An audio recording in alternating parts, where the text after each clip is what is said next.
Hi friends, இன்றைக்கி நம்ம ஒரு அடை ரெசிபி தாங்க பண்ண போகிறோம்.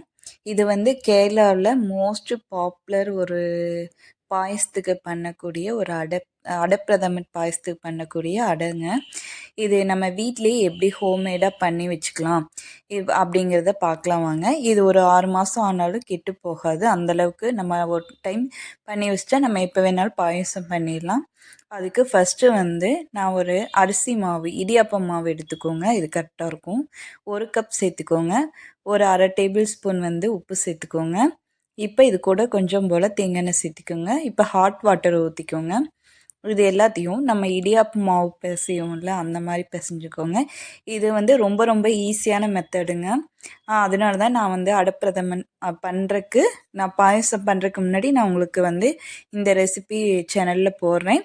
அடுத்து உங்களுக்கு பாயசமும் அப்லோட் பண்ணுவேன். உங்களுக்கு டிஸ்கிரிப்ஷனில் இருக்கும், லிங்க்கு போடுறேன். நீங்கள் பார்த்து செக் பண்ணி பார்த்து தெரிஞ்சுக்கோங்க. இப்போ நம்ம இந்த மாவை எல்லாத்தையும் பிசைஞ்சு எடுத்துக்கலாங்க. கை சுடுங்க. உங்களுக்கு ஆறுனதுக்கப்புறம் கைகளால் பிசைஞ்சுக்கோங்க. ஹாட் வாட்டர் ஊற்றுறதுனால நமக்கு அது கை சுடும். ஆற விட்டு நல்லா கைகளால் நல்லா பிசைஞ்சு எடுத்துக்கோங்க. இப்போ இந்த ரெசிபி பண்ணி வச்சிட்டோம் அப்படின்னா உங்களுக்கு 6 மாதம் ஆனாலும் கெட்டு போகாது. சேம் டைம் உங்களுக்கு எப்போ பாயாசம் தேவைப்படுதோ அப்போது நம்ம எடுத்து பண்ணிக்கலாங்க. அதுக்கு தான் இப்போ நம்ம அடை பண்ணுறோம். அடை பண்ணுறது நிறைய மெத்தட் இருக்குங்க. இது ரொம்ப ரொம்ப ஈஸியான மெத்தடுங்க. இந்த மாதிரி மாவு பிடிச்சி பார்த்தீங்கன்னா உங்களுக்கு இந்த அளவுக்கு வரணும் இடியாப்பம். இப்போ நம்ம ஓலைப்பக்கோடா செய்வோம்ல, அந்த அச்சு எடுத்துக்கோங்க. உங்களுக்கு கரெக்டாக இருக்கும். இப்போ நம்ம கொஞ்சம் எண்ணெய் அப்ளை பண்ணிவிட்டு நம்ம அதில் மாவு போட்டு நம்ம ரெடி பண்ணிக்கலாம்.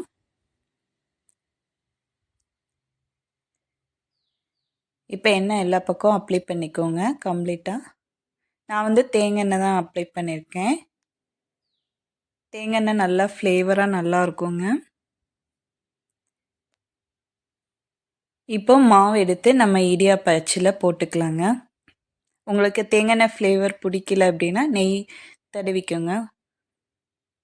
தேங்காய் எண்ணெய் பதிலாக நெய் யூஸ் பண்ணிக்கலாங்க. இப்போ இந்த மாவை அப்படி இடியாப்ப அச்சில் போட்டுக்கலாங்க.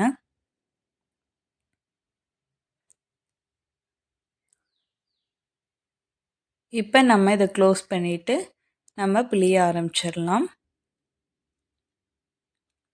இப்போ இந்த அடைப்பிரதமன் பாயசம் பண்ணுறதுக்கு தேவையான அடை தாங்க இப்போ நம்ம பண்ணுறோம். அடுத்து அது மூலிமா நம்ம பாயசம் ரெடி பண்ணிக்கலாம். இப்போ அடையை நம்ம ஸ்டோர் பண்ணி வச்சுக்கலாங்க. இந்த மாதிரி பண்ணி எடுத்து வச்சிட்டோம்னா நமக்கு நல்லாயிருக்கும், ஈஸியாக இருக்கும். இப்போ ஒரு வாழை இலை எடுத்துக்கோங்க. வாழை இலை இல்லாத பட்சத்தில் நம்ம இட்லி தட்டிலே நேரடியாக ஆயில் அப்ளை பண்ணி பண்ணிக்கலாங்க. நான் வாழை இலை இருக்குது, அதனால் நான் இந்த மாதிரி பண்ணிக்கிறேன். வாழை இலையில் பண்ணையில் நல்லாயிருக்கும், ஃப்ளேவராக இருக்கும். இப்போ தேங்காய் எண்ணெயை வாழை இலையில் இந்த மாதிரி அப்ளை பண்ணிக்கோங்க.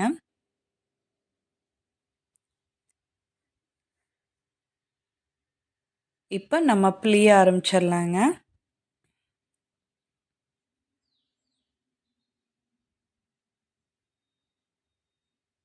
இந்த மாதிரி வருங்க. இது அப்படி நம்ம ஓர்ஸாக சேஃபாக வரும். நம்ம கைகளால் இது பண்ண முடியாது. இப்போது நம்ம இந்த மாதிரி பண்ணையில் நமக்கு பார்க்குறக்கு நல்லா இருக்குங்க. ஓர்ஸாக இருக்கும், ஈவனாக இருக்கும். பிஞ்சிச்சினாலும் ஒன்றும் தப்பு இல்லைங்க. நம்ம ஆல்ரெடி பிச்சு தான் செய்ய போகிறோம். அதனால் இந்த மாதிரி பண்ணிக்கோங்க. இந்த மாதிரி வாழை இலையில் நீங்கள் எல்லா பக்கமும் இந்த மாதிரி எடுத்து விட்டுக்கோங்க. பார்க்கவே அழகாக இருக்குங்க. நல்லா அச்சில் சூப்பராக வருது. பிழியறதுக்கும் ரொம்ப கஷ்டம்லாம் ஒன்றும் இல்லைங்க, ஈஸியாக தான் இருக்குது. ஒன்று மேலே ஒன்று பட்டாலும் நமக்கு அது ஒட்டி வராதுங்க. நம்ம ஆயில் அப்ளை பண்ணியிருக்கோம், அதனால நமக்கு ஒன்றும் பிரச்சனை இல்லை. அதனால் உங்களுக்கு எப்படி சௌகரியமோ அந்த மாதிரி போட்டுக்கோங்க.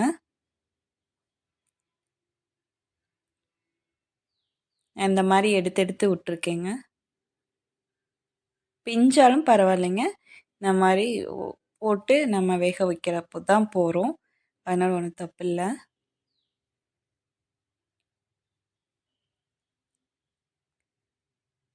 இப்போ இது எல்லாத்தையும் நம்ம பிழிஞ்சதுக்கப்புறம் நம்ம ஒரு இட்லி பாத்திரத்தில் தண்ணி ஊற்றி நம்ம ஆவியில் ஒரு 20 நிமிஷம் வேக வைக்க போகிறோங்க.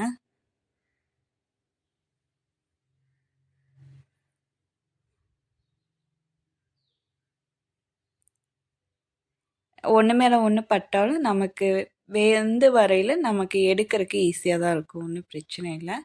இப்போ இட்லி தட்டு மேலே நம்ம இந்த இலையை வச்சு நம்ம அப்படியே இட்லி பாத்திரத்தில் நம்ம வேக வைக்க போகிறோம். அதே மாதிரி இன்னொரு இதுவும் பண்ணியிருக்கேங்க பாருங்கள். ஒன்று மேலே ஒன்று போட்டு இன்னொரு தட்டில் இந்த மாதிரி பண்ணியிருக்கேன் மீதி இருக்க மாவில். இப்போ தண்ணி கொதிச்சிருச்சுங்க. இப்போ அப்படியே தூக்கி நம்ம இட்லி பாத்திரத்தில் இந்த அடை பண்ணியிருக்கோம்ல அதை அப்படியே வேக வைக்க போகிறோம். இது ஒரு 20 நிமிஷம் வேக வச்சுக்கோங்க, உங்களுக்கு கரெக்டாக இருக்கும்.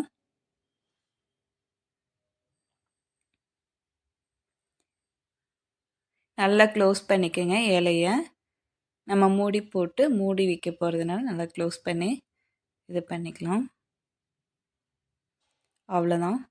இது ஒரு 20 நிமிஷம் ஆனதுக்கப்புறம் பார்த்தீங்கன்னா உங்களுக்கு இந்த மாதிரி கிடைக்கும். நம்ம அடுப்பை ஆஃப் பண்ணிடலாங்க. இந்த மாதிரி வந்துருச்சு பாருங்கள். நான் உங்களுக்கு பாருங்கள் தட்டில் எடுத்து காமிக்கிறேன். உங்களுக்கு ஒன்று கூட ஒன்று ஒட்டாமல் கிடைக்கும் பாருங்கள் இந்த அடை. நம்ம இது மாதிரி கொஞ்சம் சின்ன சின்னதாக பிச்சு நம்ம ஒரு தட்டில் மாற்றிக்கலாங்க. முதல்ல பிச்சிட்டோம் அப்படின்னா காய வைக்கிறதுக்கு ஈஸியாக இருக்குங்க. காஞ்சதுக்கப்புறம் பிக்கிறதுக்கு கஷ்டமாக இருக்கும். அதனால் நம்ம இது வெந்த உடனே நம்ம பிச்சு காய வச்சு எடுத்துக்கலாம். இந்த மாதிரி பிச்சு எடுத்துக்கோங்க. இப்போ நம்ம காய வச்சிடலாங்க. எல்லாம் ரெடி ஆயிடுச்சு. நம்ம வெயிலில் நல்லா காய வச்சிடலாம். நல்லா வெயில் அடித்தா ஒரு நாள் போதுங்க. உங்களுக்கு வெயில் கம்மியாக இருந்துச்சுன்னா 2 நாள் டைம் எடுக்கும். அவ்வளோதாங்க. நான் இன்றைக்கி மொட்டை மாடியில் நான் வச்சுருக்கேன். இந்த மாதிரி வெயில் படுற இடத்துல வச்சுக்கோங்க. ஈவினிங் பார்த்தீங்க அப்படின்னா உங்களுக்கு நல்லாவே காஞ்சு போய் அப்படியே இருக்கும், ட்ரையாக இருக்கும். நான் பாருங்கள் நல்லா ட்ரையாக காஞ்சிருச்சு. இன்னும் வேணும்னாலும் நம்ம காய்ச்சிக்கலாம். இப்போ நீங்கள் உடைச்சிங்கன்னா நல்லா உடையணும். அந்த மாதிரி காய வச்சு எடுத்துக்கோங்க. இன்றைக்கி நான் வெயில் கம்மியாக இருந்துச்சு, நல்லா இன்னொரு தடவை நான் வச்சு எடுப்பேன். இப்போ உங்களுக்கு காட்டுறதுக்காக இந்த மாதிரி காட்டியிருக்கேன். நல்லா வெயிலில் நல்லா 2 நாள், அதாவது நல்லா வெயில் அடித்தா ஒரு நாள் போதுங்க. இல்லை அப்படின்னா 2 நாள் எடுத்துக்கும். வீடியோ பிடிச்சிருந்தா மறக்காமல் சப்ஸ்கிரைப் பண்ணிக்கோங்க.